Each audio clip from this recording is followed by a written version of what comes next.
This is a presentation about how plants grow. Now, plants grow in the wild quite successfully without any human attention or intervention. And most of the plants that we're growing as crops are derived from plants that grew quite successfully without any human intervention in the wild. So let's take a look at how this works, because we've got this idea in agriculture that we have to do a lot to get plants to grow properly. And there must be something amiss when we think like that. This slide here presents the cover on a textbook at the graduate level in university on mineral nutrition of higher plants by Horst Marschner. And the cover shows us something that's very important to understand. We've got the idea in agriculture that we have to put nitrogen in the soil because in the atmosphere, even though nitrogen is 78% of the atmosphere, it acts as though it is an inert gas. Now, nitrogen actually is something that every plant must have for its DNA, for any of its protein chemistry. It must have nitrogen. And so for any kind of cell division or any of the protein operations that are going on, like chlorophyll in photosynthesis, is a big nitrogen complex. And plants have to have the nitrogen. So where is it coming from? Well, we talk as though legumes fix nitrogen. Now that's loose talk, because what this picture shows is it shows a chickpea plant and a corn plant side by side with a pH indicator dye on a sheet that's in the soil up against the roots. And the pH indicator dye shows that even though the soil medium is a pH of 5, that the chickpea plant is 3.9 pH and the corn plant is 6.5. So what the chickpea is actually doing is it's giving off these organic acids into the soil around its roots that basically rely on oxygen for their acidity. So the chickpea plant, the legume, is drawing oxygen into the soil, and that's what releases calcium, magnesium, and other cations. So the lime complex, or the cations in the soil, are actually being released and woken up, you might say, by the legume. And they're quite important in, you might say, anchoring the nitrogen so that instead of being an inert gas, then it operates in the chemistry of the living organisms. And that requires calcium and other cations to fix the nitrogen. So what's actually happening is there are microorganisms that live in nodules on the roots of legume plants like chickpeas that do the nitrogen fixing, and the legume is actually bringing oxygen into the soil and unlocking the minerals that are necessary for the nitrogen fixers to do their job. And that actually shows us that legumes don't fix nitrogen, but they are great hosts for microbes that do. And so we shouldn't engage in that loose talk. We should pay attention to what it is that legumes are doing that is so important for nitrogen fixation. Because if we pay attention to that, then we will get the nitrogen fixing biology of the soil to work even without legumes. Now, the way that plants grow is they take up minerals, amino acids, and nutrients in general through the woody inner portion of the root called the xylem. This is fibrous, and it's like a highway or a passageway that all the nutrition is taken from the soil that goes up to the leaves and to the growing tips in plants.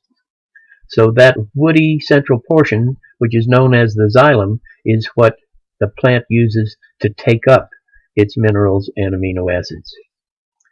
This then feeds cell division, chlorophyll production, and the plant's photosynthetic chemistry that's going on in the leaves. And then when the sun goes down again and relaxes the tension in the plant, then in this layer just under the skin of the root, the plant is leaking its sap back into the soil. And that zone there where the sap comes down again in the plant is called the phloem.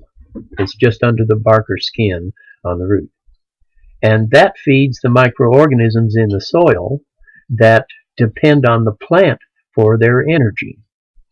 So they'll fix nitrogen, solubilize phosphorus, release potassium, other minerals, and so that soil's microbial life is actually dependent on root exudation from the plant.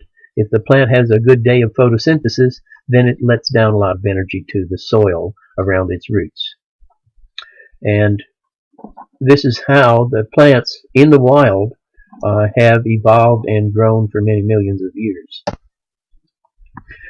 In this slide, we see the actinomycetes on this ginger root. Now, this ginger root sprouted in the cellar over the winter, and so you can actually see the fuzz that's growing out of the xylem of the root. It's growing out as a white fuzz into the soil. Look at how delicate this actinomycete activity is. If you can imagine a soil that was, say, fed a whack of chemical fertilizer, then those salts in the chemical fertilizer would be strong enough to singe this off. It would be like taking a blowtorch in a lady's hair salon. And so chemical fertilizers tend to inhibit the growth of these microbes. But these microbes actually, with this fine fuzz, go out into the soil and contact the surfaces of soil particles, and that's where they pick up their minerals. Now, actinomycetes perform another function in the soil that I heard about first when I took soil microbiology in 1971. And we were told that if it wasn't for actinomycetes that sort of clean up things in the soil, they're the mopper-uppers, and they tie up loose nutrients in clay-humus complexes, and they also hold the plants, the soil around, the soil adhesion around the plant's roots, and they're the source of most of the antibiotics used in medicine. So, and they're endophytes. They live within the plant's tissues, which is why they're growing out of this ginger root in the cellar, even though it's out of the ground. But these are soil microbes that actually enter into the plant's tissues and live in between the cells in the plant's tissues. So they're growing out of the plant and they're growing through the plant.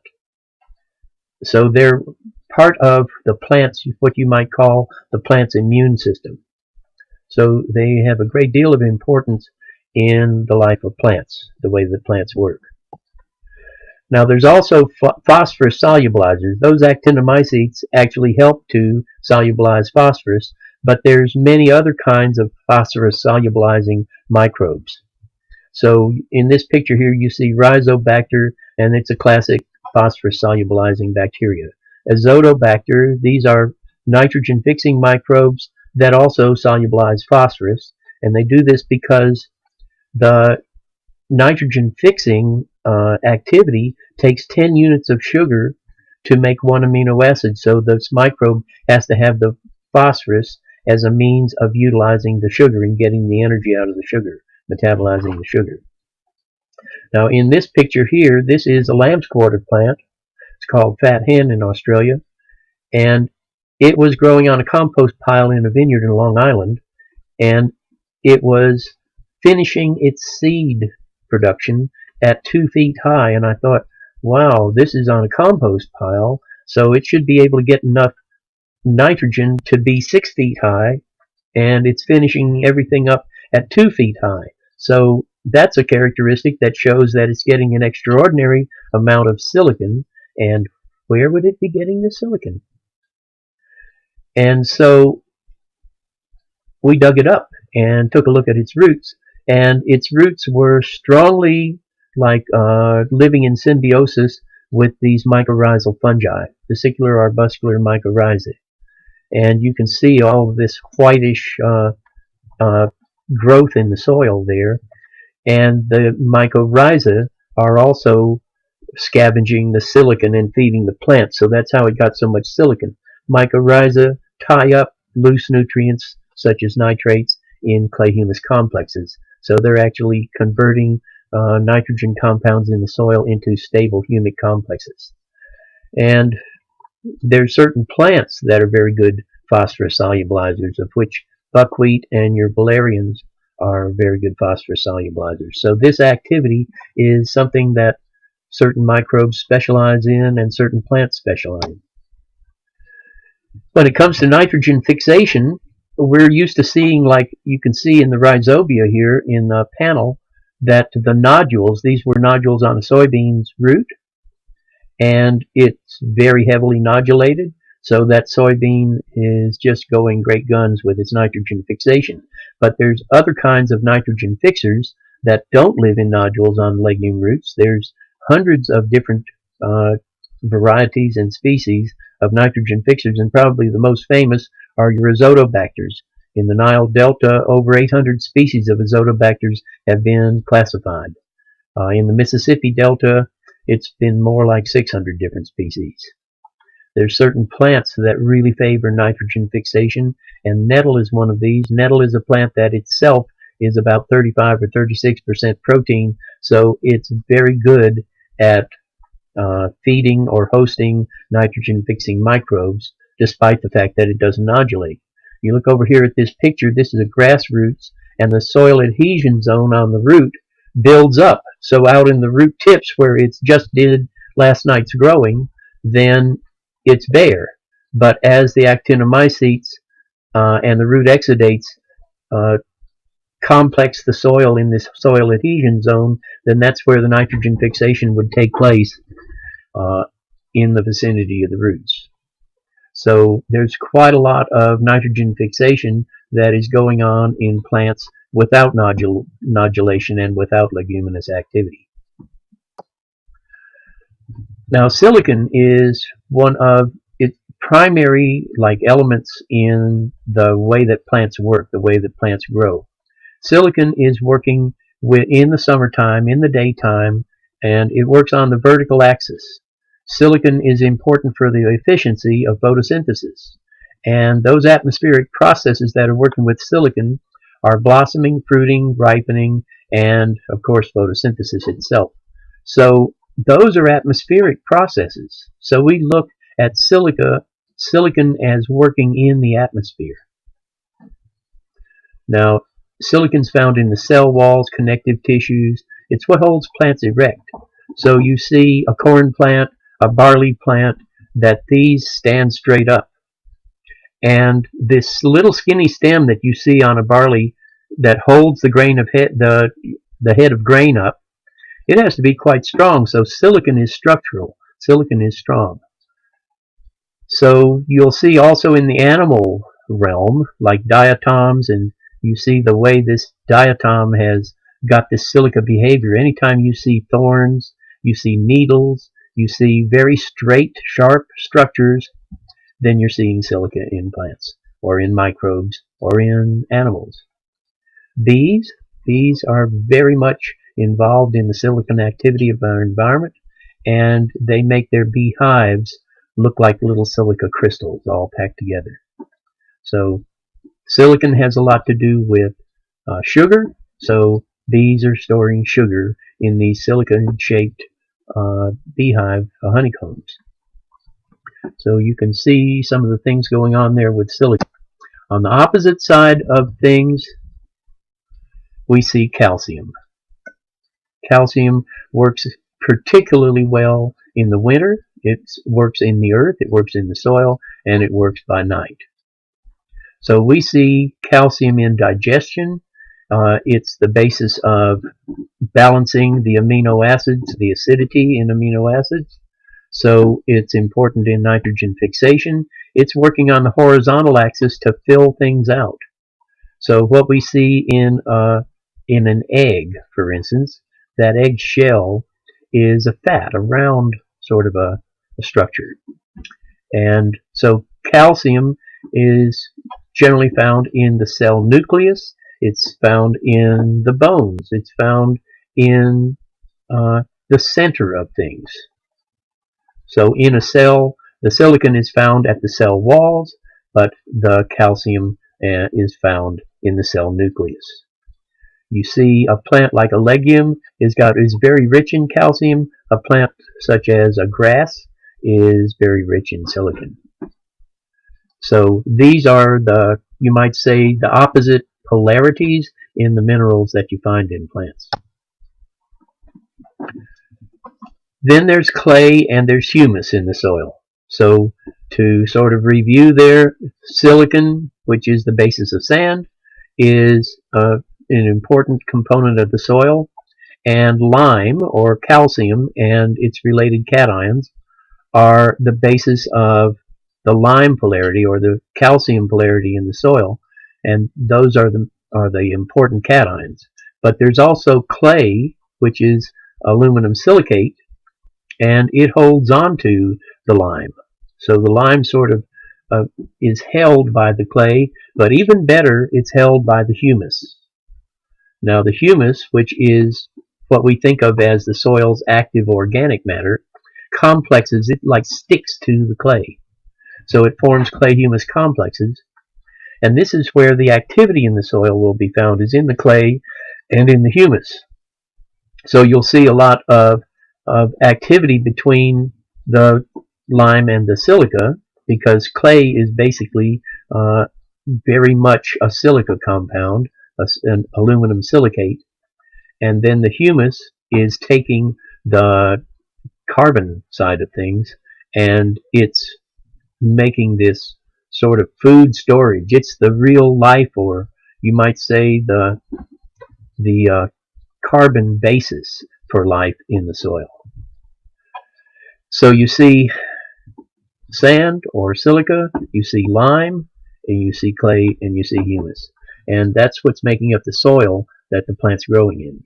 Of course, the atmosphere is where the plant gets its carbon, its nitrogen, its oxygen, hydrogen, and even its sulfur. Now, the biological diversity of things has a lot to do with how plants grow. So what you find is like the corn here in this picture needs to have the balance, it's a silica plant, needs to have the balance of the legume, the lime plant, growing around it. And so those plants are actually cooperating. There's a principle going on here in nature called synergy. And synergy is where two or more different kinds of plants growing together actually produce a greater joint sum than if their sums were added together separately. So if you grew a corn plant all by itself without the soybean, and you grew soybeans all by themselves without the corn, then you'd add the product of that cornfield and the product of that soybean field and divide the area into the production, and you'd find that you'd get more production when you grow them together than when you grow them separately. And this is where in nature 1 + 1 is equal to 3, or some greater amount than just 2. Now there's also in the soil, there's all these microbial types. So you've got bacteria, and you have archaea, and you have fungi, and you have algae, and you have protozoa, and you have all sorts of microbial life in the soil. You also have soil animal life. So you've got earthworms and ants, which are large enough to be very visible, but there's a lot of other things going on in the soil animal life that are much too fine for the naked eye to see. So you have nematodes that are eating various things. There's fungal nematodes and bacterial nematodes and predatory nematodes that eat other nematodes, and there's plant-feeding nematodes. And it's really only the plant-feeding nematodes that endanger our crops, because the other ones are actually feeding the crops. They eat something, digest it. Because they're eating it in the vicinity of the plant's roots, which is where the soil biology thrives, then they also excrete those freshly digested nutrients right there in the vicinity of the plant's roots, and that's what provides the digestion that feeds the plant. So the soil's animal life is really quite important in feeding plants. Plants don't have a digestive system, but the environment around them provides this. So the animal activity is actually living in symbiosis with the plant. When the plant has to live without that animal life, then it needs the assistance of chemical agriculture, and it never gets as good a result in that fashion. So we can't really artificially feed plants the way that the soil's animal life can feed them. In nature, plants each specialize in different activities. So you have, this was a young banana plant, and it was planted in amongst deep-rooted legume cover. Bamboo, for instance, is one of nature's most successful, fastest growing silica plants, whereas kudzu is one of the nature's best, fastest growing leguminous plants. So you see a silica plant like bamboo and a lime plant like kudzu. Bamboo stands up straight and strong, and kudzu wallows all over everything and ties it up and brings it down. So you have two different opposites in bamboo and kudzu. And I have a neighbor that has kudzu growing all over his bamboo. And the cows get in there, they eat the leaves off the bamboo, they eat the leaves off the kudzu. They would kill the kudzu if it wasn't protected by the bamboo. They can't get to the crowns of the kudzu that are up in the bamboo. So actually they can only eat the kudzu that comes down out of the bamboo and hangs over it. So actually, when they're in that bamboo and kudzu, they never look fatter or shinier. These are two of the most nutritious plants for cows to eat. A plant like white oak here that you see in the picture, it has got a characteristic that it releases calcium from the soil. It's opposite sort of a tree here, the Australian casuarina, or what's in this country, in America, is called an Australian pine. It's a major silica tree. So it releases silica in the environment. You see something like yarrow that has got a terrific sulfur gesture, and stinging nettle that is the highest protein of any plant. Dandelions that are one of the most beneficial plants for fruiting activity, and chamomile, which is one of the most beneficial plants for the soil animals' digestion. So each of these plants is doing a job. And when we use these plants in combination, then it gets all the jobs done. And then you have what's called an ecosystem that is thriving. This slide here tells us a little bit about some of the soil's microbial life, the soil food web, and some of the important players in there. You have your actinomycetes, azotobacters. These ectomycorrhiza are fungal organisms that live on the surface of plants' roots. But there's also endomycorrhiza that live within the plant's roots and spread out from there. Your vesicular arbuscular mycorrhiza, these soil fungi, these different kinds of mycorrhiza are the basic organisms of what we call the soil food web. And plants actually communicate with each other through this mycorrhizal network. So it's the basis, you might say, of the intelligence of the ecosystem. So it's really quite important that we foster and feed and favor this soil food web. Your soil's animal life, if you look at this central part of this slide, then you could look at it really fine. You can magnify it, and you'll see that this soil is extremely porous.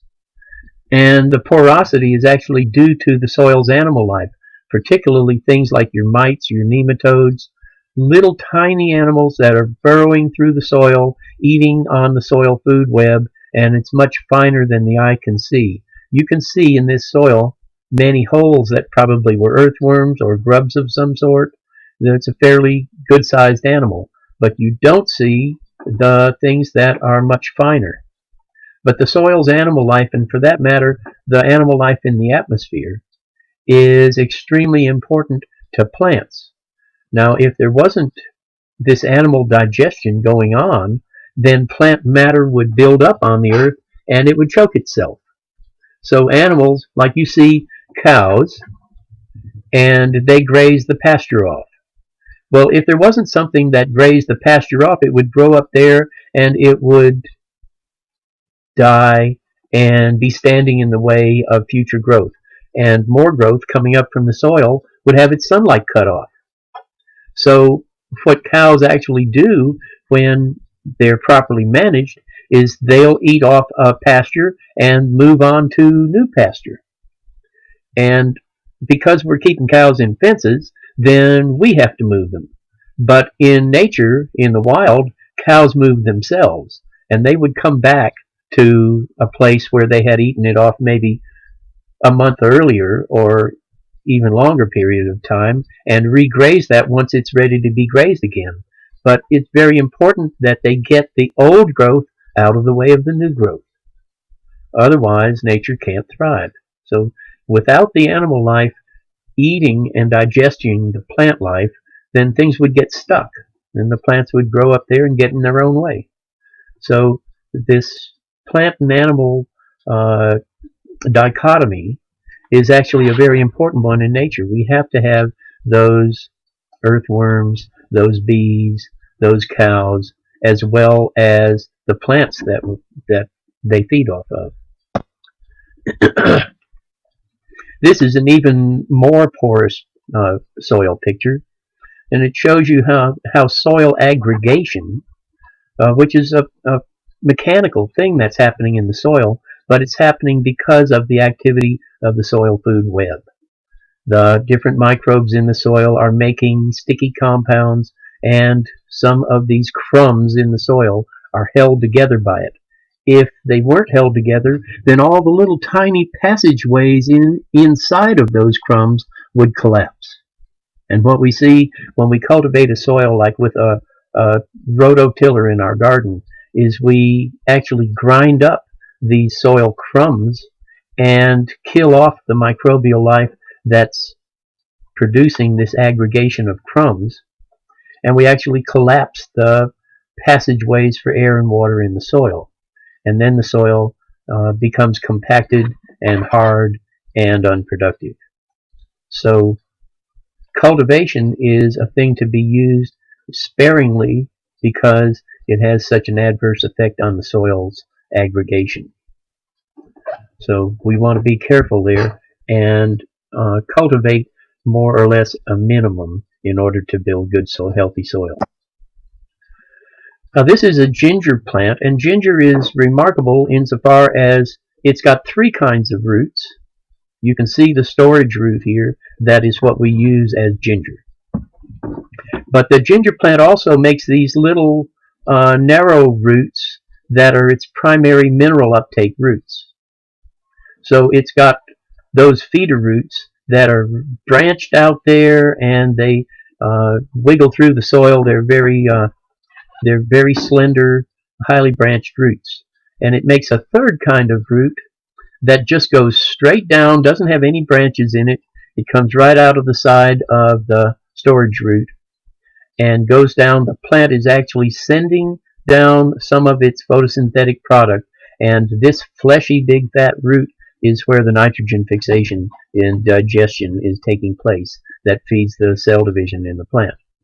So these are the nitrogen fixing roots of ginger, and it's where ginger hosts the nematodes and mites and other digestive organisms that eat the proteins of the nitrogen fixers and release the amino acids freshly digested. And ginger, once it gets on a roll, it can really grow. It's very efficient about photosynthesis because it developed as a rainforest understory plant. So it gets maybe about 2 feet tall maximum, and yet it's very efficient in its use of sunlight. So you might say that ginger is a ruminant. It's actually recycling some of its nutrition in these nitrogen fixing roots. This just shows you here with ginger what a rich symbiosis is going on between the plant and the animal life in the soil and the fungal and nitrogen fixing bacteria.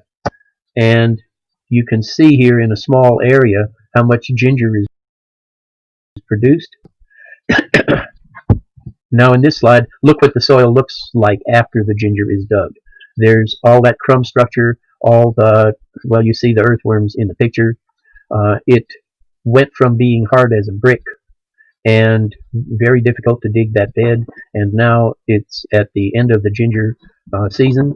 Then this was dug with a pitchfork, and it's shown so much improvement in the soil animal life. And this, if this understanding of how plants grow is used, then we don't need chemical agriculture, and we will get far better quality in the plants that we grow. One final slide in this series. This was on a school farm in Victoria, and I noticed that there were a lot of 4- and 5-leaf clovers, and this is a sign because the 4- or 5-leaf clovers occur because in the embryonic leaf development stage, then there's twinning. And where you see twinning, then the growth activity in the plant has to be very robust. And to see, this was a 4-leaf, this is a 5-leaf, and I guess this is another 5-leaf clover. For some reason we didn't see a 6-leaf. But this is just a sign of a farm that is really thriving. The soil biology and the plants that are growing there are growing great guns. This is a sign of good luck, according to our cultural ideas. And any farm that gets a lot of 4- and 5- and 6-leaf clovers is a farm that's thriving. So you could say that it's good luck. But it's not by chance that these things happen. It's by design. So the farmer that gets his soil food web thriving and robustly active will see a lot of 4- and 5- and 6-leaf clovers.